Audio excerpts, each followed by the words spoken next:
नाज़रीन किराम, कुरान करीम में जब ये आयत करीमा व अंज़िर अशीरतकल अक़रबीन नाज़िल हुई तो अल्लाह के नबी जनाब मोहम्मद रसूलुल्लाह सल्लल्लाहु अलैहि वसल्लम ने एक मरतबा के बजाय दोबारा अपने क़राबतदारों को जमा किया और इरशाद फरमाया, सारी हम्द अल्लाह के लिए है, मैं उसकी हम्द करता हूँ, उससे मदद चाहता हूँ, उस पर ईमान रखता हूँ और उसी पर भरोसा करता हूँ और ये गवाही देता हूँ कि अल्लाह के सिवा कोई लायक इबादत नहीं, वो तन्हा है, उसका कोई शरीक नहीं।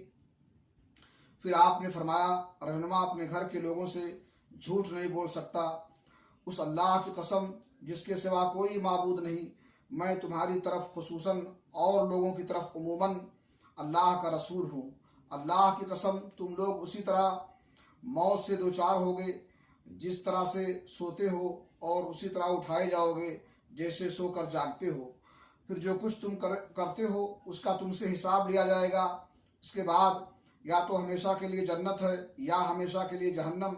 इस पर अबू तालिब ने कहा, ना पूछो, हमें किस कदर तुम्हारी मुआवनत पसंद है, तुम्हारी नसीहत किस कदर काबिल कबूल है, हम तुम्हारी बात किस कदर सच्ची जानते और मानते हैं।